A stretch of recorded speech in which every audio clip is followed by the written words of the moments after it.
శ్రీ గీతిక Kuchipudi art academy ఆధ్వర్యంలో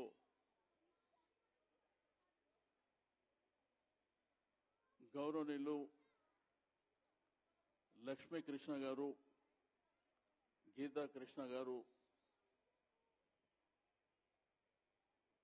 వారి యొక్క అకాడమీ మనందరికీ తెలుసు. ఆంధ్రప్రదేశ్ రాష్ట్రంలో మరి కృష్ణా జిల్లా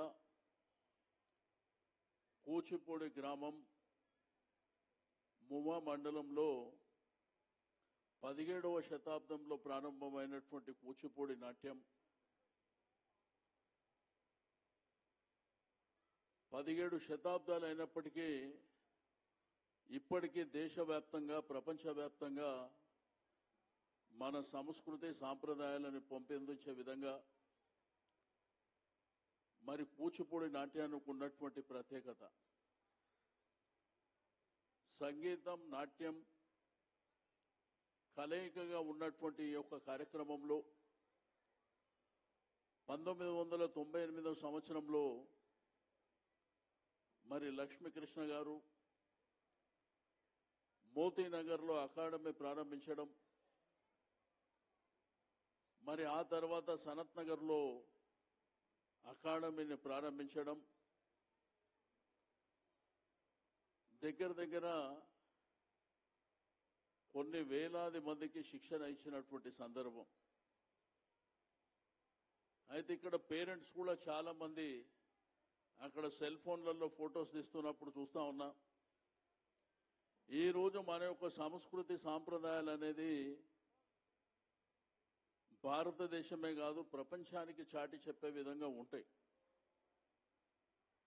అంటే చిన్న పిల్లల్ని మనం చిన్నతనం నుండే ఒక సన్మార్గంలో ముందుకు తీసుకువెళ్ళాలంటే వాళ్లకు కావలసినటువంటిది ఒక చదువే ప్రధానం కాదు. చదువుతో పాటు కళలు కూడా చాలా ప్రధానమైనటువంటి, అదేవిధంగా క్రీడలు కూడా ప్రధానమైనటువంటి అంశం. కానీ ఈ మధ్యకాలంలో మీకు అందరికీ తెలుసు వెస్టర్న్ కల్చర్ వచ్చింది. వెస్టర్న్ కల్చర్ వచ్చిన తర్వాత మన యొక్క సాంస్కృతి, మన యొక్క సాంప్రదాయాలు అవన్నీ మర్చిపోతున్నాం.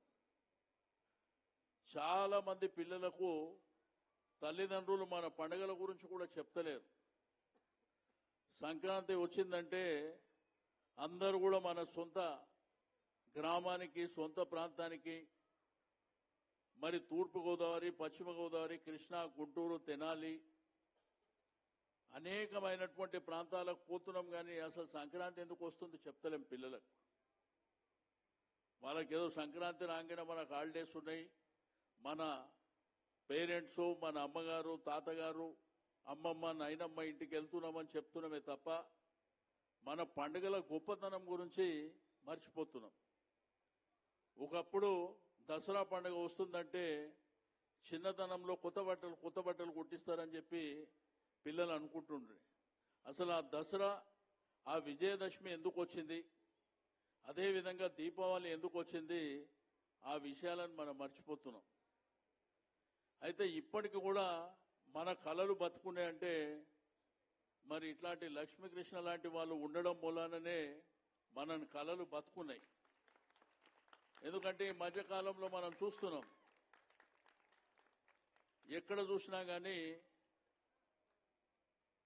మన డ్యాన్సుకు, లేకపోతే మనకున్నటువంటి కళలు, మనకున్నటువంటి సంగీతానికి ప్రాధాన్యత తగ్గి డీజేలని, లేకపోతే పబ్బులని మరి ఇటువాట్లకు అలవాటు పడుతున్నటువంటి సందర్భాలు. చిన్నపిల్లలు 5వ తరగతి నుంచి 7వ 8వ తరగతి పోకముందే ఆ తల్లిదండ్రులు ఆ పిల్లలకు సెల్ ఫోన్ ఇప్పిస్తారు. వాళ్ళ సెల్ ఫోన్లో అసలు విషయాన్ని పక్కన పెట్టి గేమ్స్ ఆడుకుంటూ కూర్చుంటారు. దానివల్ల మనకు చాలా ప్రమాదాలు కూడా ఉంటాయి. అందుకే ఇక్కడ ఉన్నటువంటి పేరెంట్స్కి అందరికీ రిక్వెస్ట్ చేసేది ఒకటే, ఈరోజు మనకందరికీ తెలుసు అసలు ఈ కల్చర్ అనేది, వెస్టర్న్ కల్చర్ అనేది వేరే దేశాల నుంచి మనకు వ్యాపించింది. అదే మన తెలుగు వాళ్ళు అమెరికాకు పోతే వాళ్ళకు సత్యనారాయణ స్వామి రథం గుర్తుంటుంది, సంక్రాంతి గుర్తుంటుంది, మరి అదేవిధంగా అన్ని పండుగలు గుర్తుంటాయి. దాంతోపాటు కూచిపూడి నృత్యం కూడా వాళ్ళకు అవసరం ఉంటుంది అక్కడ. ఆ పిల్లలకు అక్కడ వాళ్ళు ట్రైనింగ్ ఇప్పిస్తుంటారు. కానీ మళ్ళీ మనం హైదరాబాద్కో విజయవాడకో వస్తే అవన్నీ మర్చిపోతాం. అందుకే నాకెంత ఆశ్చర్యం అంటే మనం మోతీనగర్ ప్రాంతం, సనత్ నగర్ ప్రాంతంలో ఇంత వందలాది మంది చిన్నారులు, మరి ఇంత బ్రహ్మాండమైనటువంటి పర్ఫామ్ చేసేటువంటి చిన్నారులు ఉన్నారంటే నిజంగా ఆశ్చర్యం వేస్తుందని చెప్పి నేను ఈ సందర్భంగా తెలియజేస్తూ ఉన్నాను. కాబట్టి దయచేసి పేరెంట్స్, తల్లిదండ్రులు పిల్లల్ని ఎంకరేజ్ చేయండి. వాళ్లకు సన్మార్గంలో ముందుకు తీసుకువెళ్ళడమే కాకుండా వాళ్లకు చదువు తర్వాత కొంత సమయాన్ని మరి ఇటువంటి కూచిపూడి నృత్యానికి కూడా మీరు ఎంకరేజ్ చేసినట్టయితే వాళ్ళు నిజంగా వారి యొక్క భవిష్యత్తు ధన్యమవుతుందని చెప్పి నేను ఈ సందర్భంగా తెలియజేస్తా ఉన్నాను. ఈ రవీంద్ర భారతి అనేది అద్భుతమైనటువంటి ప్లాట్ఫామ్. ఆంధ్రప్రదేశ్ రాష్ట్రం ఉన్నా, తెలంగాణ రాష్ట్రం ఉన్నా రవీంద్ర భారతికి ఉన్నటువంటి ప్రత్యేకత వేరు. ఈ రవీంద్ర భారతిలో ఈరోజు మీరు అక్కడ కూర్చొని మీ పిల్లల్ని ఇటువంటి బ్రహ్మాండమైనటువంటి ప్లాట్ఫామ్ మీద వాళ్ళు పర్ఫామ్ చేస్తుంటే చూస్తుంటే దానికంటే ఆనందం ఇంకా మనకేం ఉండదు. మనకు కొన్ని సందర్భాలలో ఆశ్చర్యం వేస్తుంది. ఒకప్పుడు మీకు అందరికీ తెలుసు, పెద్దలు ఇక్కడ అందరూ ఉన్న వాళ్ళకు పిల్లలకు 10 సంవత్సరాలు వచ్చినా ఏం తెలిసేది కాదు. కానీ ఇప్పటి పిల్లలు 3 సంవత్సరాలలో మనకే నేర్పిస్తున్నారు. వాళ్ళకి అన్ని విషయాలు 3-4 సంవత్సరాలలోనే తెలిసిపోతుంది. వాళ్ళ మెమరీ కూడా మనం ఊహించినటువంటి మెమరీ వాళ్ళకు ఉంటుంది. కాబట్టి దయచేసి మీ అందరికీ రిక్వెస్ట్ చేస్తున్నా, మీకు తెలిసినటువంటి మీ బంధువులు కావచ్చు, మిత్రులు కావచ్చు, అందరిని కూడా మీరు దయచేసి కూర్చున్నప్పుడు లేకపోతే వివిధ సందర్భాలలో అకేషన్స్ ఉన్నప్పుడు చెప్పండి, మా పిల్లల్ని మరి ఈ విధంగా గీతిక అకాడమీకి పంపిస్తున్నాం, మీరు కూడా పంపించండి అని చెప్పి చెప్పవలసినటువంటి అవసరం ఉన్నదని చెప్పి నేను ఈ సందర్భంగా తెలియజేస్తా ఉన్నాను. ఎందుకంటే ఇంతకుముందే నేను అక్కడ కూర్చున్నప్పుడు ఒక ప్రోగ్రాం పర్ఫామ్ చేశారు.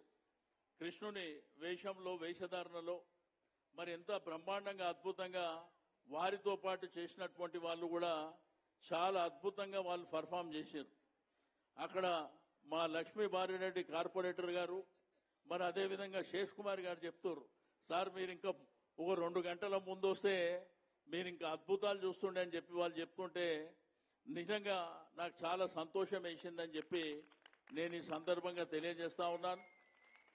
కాబట్టి మీ అందరికీ నేను మరొకసారి మనస్ఫూర్తిగా అభినందనలు తెలియజేస్తూ, ప్రత్యేకించి లక్ష్మీకృష్ణ గారికి, మరి అదేవిధంగా అనంతకృష్ణ గారికి, వారి కుటుంబానికి నేను మనస్ఫూర్తిగా అభినందనలు తెలియజేస్తా ఉన్నాను. తప్పకుండా మీరు ఇక్కడ ఉన్నటువంటి వీళ్ళే కాకుండా ఎవరన్నా ఇంట్రెస్ట్ ఉన్న వాళ్ళు కూడా, వాళ్ళు ఆర్థికంగా వాళ్ళు ఫీజు చెల్లించలేనటువంటి పరిస్థితి ఉన్నా కానీ వారిని కూడా ఎంకరేజ్ చేస్తున్నది తెలిసింది. తప్పకుండా భగవంతుడు ఉన్నాడు, మీ భగవంతుని ఆశీర్వాదాలు మీకు ఉంటాయి. అటువంటి పిల్లల్ని కూడా మీరు ఎంకరేజ్ చేయవలసినటువంటి అవసరం ఉంది. సంపూర్ణంగా ఈరోజు మీరు ఈ పిల్లల్ని తయారు చేసిన వాళ్ళు తప్పకుండా వాళ్ళు ఎక్కడికి వెళ్ళినా కానీ, ఎక్కడ పర్ఫామ్ చేసినా కానీ మిమ్మల్ని, మీ అకాడమీని మర్చిపోలేరని చెప్పి నేను ఈ సందర్భంగా తెలియజేస్తూ, ఇటువంటి బ్రహ్మాండమైనటువంటి కార్యక్రమాన్ని మరి నన్ను ఇన్వైట్ చేసినందుకు నేను మనస్ఫూర్తిగా అభినందనలు తెలియజేస్తూ, ఈ చిన్నారులకందరికీ ఆ భగవంతుడు ఆయురారోగ్యాలు ప్రసాదించి తప్పకుండా ఉన్నతమైనటువంటి స్థానాలకు వెళ్ళాలని చెప్పి ఆ భగవంతుని ప్రార్థిస్తూ, తప్పకుండా ఈ పిల్లలు భవిష్యత్తులో అద్భుతాలు చేస్తారని చెప్పి నేను ఈ సందర్భంగా తెలియజేస్తూ సెలవు తీసుకుంటా ఉన్నాను. Thank you. చాలా చాలా థ్యాంక్స్ సార్. చాలా చక్కగా ఆశీర్వదించారు పిల్లలందరినీ కూడాను. మీకు మరీ ధన్యవాదాలు. Thank you very much sir.